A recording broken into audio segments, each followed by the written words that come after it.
존경하는 최현일 의원님, 영예인 의원님, 질의해 주시기 바랍니다.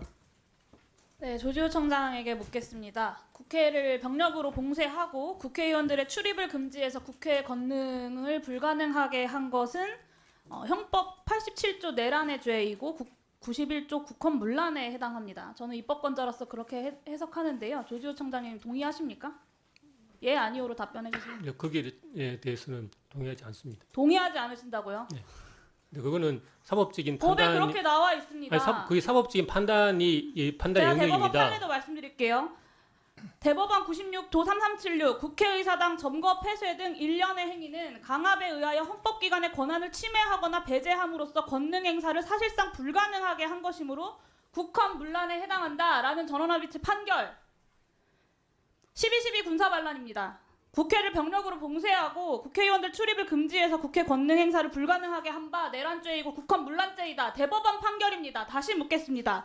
경찰 병력으로 국회를 봉쇄하고 국회의원들의 출입을 막아서 국회 권능 행사를 불가능하게 했던 이 12.12 반란은 내란입니까? 아닙니까? 이건 내란죄 맞습니다. 어제 그러면 12월 3일에 경찰이 했던 동일한 행위는 내란입니까? 아닙니까? 저는 저희들이 한 행위가 여기에 해당된다고 생각하지 않습니다. 내란입니다. 그건 의원님 같은 생각이시고요. 같은 행동을 하지 않으셨습니까? 같은 행동 아닙니다. 12.12 군사반란은 내란이고 국헌문란이라고 대법원이 판결을 했습니다. 그리고 그 이유가 바로 이틀 전에 이곳 국회에서처럼 군경이 국회의원의 헌법적 기능을 가로막는 행태를 보였기 때문에 내란이라고 판단을 한 겁니다. 그것이 민주공화국 대한민국이 합의한 사법 정의입니다. 청장님. 그리고 12월 3일에 동일한 내란의 범죄가 다시 한번 발생한 겁니다. 대한민국에서. 근데 지금 이곳 국회에서 경찰의 책임자라는 분이 다 그것을 부정하는 겁니다. 본인들이 12월 3일에 했던 행동들뿐만 아니라 대한민국 사법부의 판결에 대해서도 부정하시는 겁니다. 청장님 지금. 저는 사법부의 판단을 부정한 적이 없습니다. 사법부의 사법부의 판단에 기초해서 볼 때 저희들이 지난 12월 3일 날 경찰권 행사가 독재 시절에 내란죄에 해당하지 않는다고 말씀드리는 겁니다. 반헌법적인 공권력 행사에 대해서 공부하지도 않고 반성하지도 않고 그것에 따라서 경찰이 민주경찰이 되기 위한 노력도 하지 않는다라는 것입니다. 경찰에서 제출한 보고자료도 참 가관인데요. 23시 37분 국회 출입 통제 포고령 확인 후에 국회 출입 통제 하셨습니다. 이것을 아까 보고하실 때도 포고령 1호에 따라서 그렇게 했다라고 하셨어요.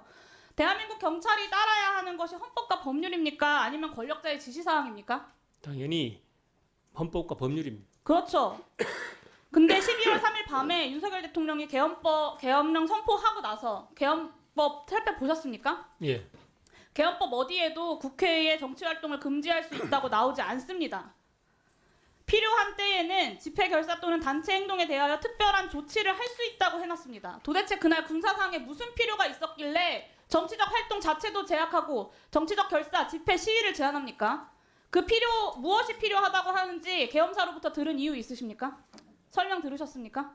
계엄사로부터 요청이 있었습니다. 아니요, 설명 들으셨냐고요. 필요가 있으면 이렇게 할 수 있다는 것이 조항인데 어떤 필요가 있다고 설명을 들으셨냐고요. 계엄사로부터 요청이 있었고 헌법과 계엄법에 따라서 발령된 계엄입니다. 했다라는 네. 말씀이신 거죠? 지시가 있었기 때문에 100번 양보해서 저기 어디에 국회에 정치활동을 금지할 수 있다고 나와 있습니까?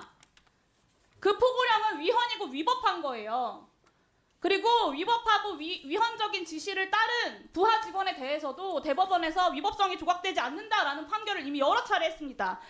87도 2358 박총철 고문치사 사건 중대하고도 명백한 위법 명령에 따른 행위는 정당 행위가 아니다. 아까 이야기했던 96도 3376 12.12 군사반란 위법한 명령에 따라 범죄 행위를 한 경우에는 상관의 명령에 따랐다고 해서 부하가 한 범죄 행위의 위법성이 조각될 수 없다.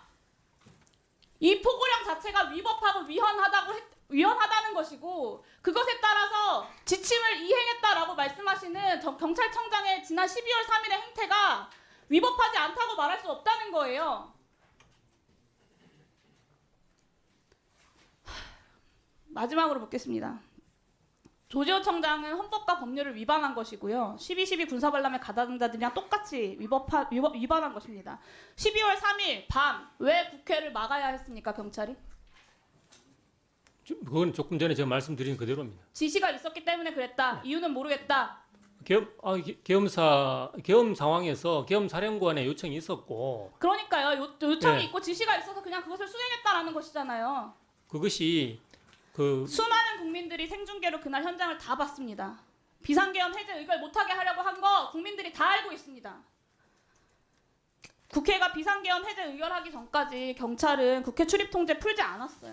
국회의원들이 경찰 감시 피해가고 담벼락 넘어가면서 겨우겨우 모여가면서 비상계엄 해제를 의결했기에 망정이지, 당시에 조지호 청장이 바라던 대로 국회를 다 통제해서 그때 의결 못했으면 오늘 이 자리도 없는 거 아닙니까? 저도 여기 있는 다른 야당 의원들도, 그리고 표결에 동참하려고 했던 여당 의원들도, 이재명 대표도, 한동훈 대표도, 그리고 입법부의 수장인 국회의장까지 한 명 한 명 다 잡혀갔을 겁니다. 포고령에 따르면 처단한다고 되어 있어요. 읽어보셨죠? 읽어보셨죠? 예. 청장님, 그 포고령에 나와 있는 처단이 무슨 뜻인지는 알고 그 포고령을 이행하신 겁니까? 처단이라는 말이 무슨 뜻인지 알고 하셨습니까? 그 처단이 어떤 그 구체적인 의미를 가지는지는 법적인 근거도 없는 조항이죠. 예, 그리고 좀더 살펴봐야 되는 처단은 겁니다. 일반적으로 쓰일 때 사람의 목숨을 가져가는 걸 이야기하죠. 형법 87조 2호 모의에 참여하거나 지휘하거나 그 밖의 중요한 임무에 종사한 자는 사형, 무기징역 또는 5년 이상의 금고에 처한다. 조지호 청장은 내란죄에 가담한 겁니다. 12.12 군사반란 때 정확하게 여기 있는 경찰들이 한 짓과 똑같은 내란의 죄를 저지른 사람들 다 감옥 갔습니다. 내란의 우두머리 전두환 무기징역, 노태우 징역 17년, 황영시, 허화평, 이학봉 징역 8년, 주영복 징역 7년. 위에서 시켜서 어쩔 수 없었다, 시키는 대로 했다, 이런 변명 통하지 않았습니다. 상관의 위법한 명령에 따랐다고 해서 범죄 행위의 위법성이 조각될 수는 없다. 실무자급 장교들도 당시에 다 유죄받았습니다. 내란죄에 가담한 조지호 청장, 그리고 여기 앉아있는 이상민 장관, 서울경찰청장 다 사퇴해야 합니다. 이 자리에서 버틴다고 해도 재판 받을 수밖에 없고 중형에 처해질 수밖에 없습니다. 그것이 대한민국의 사법 정의입니다. 국민께 사죄하는 마음으로 지금 당장 사퇴하십시오. 사퇴하시겠습니까? 저는 자리에 연연한 적이 단 한 번도 없습니다. 자리에 연연한 자, 적이 없어서 정리해 주십시오. 포고령을 그거는 사법부에서 판단할 영역입니다. 그럼 의원님께서 판단하신 게 아니고 사법부의 판단이 종국적인 판단입니다. 저는 12월 3일 전까지는 계엄이라는 걸 겪어본 적이 없는 사람입니다. 하지만 저도 45년 전 12.12 군사반란을 기억합니다. 왜냐하면 그것이 대한민국 국민들이 피로 지켜온 민주주의의 역사이기 때문입니다. 저는 감히 장담하는데요. 여기 앉아있는 내란죄에 가담한 모든 부역자들 다 역사에 12.12 45년 전 그 내란죄 부역자들과 똑같이 45년 후에도 기억될 것입니다. 이상입니다. 네. 청장, 예. 다시 한번 묻겠습니다.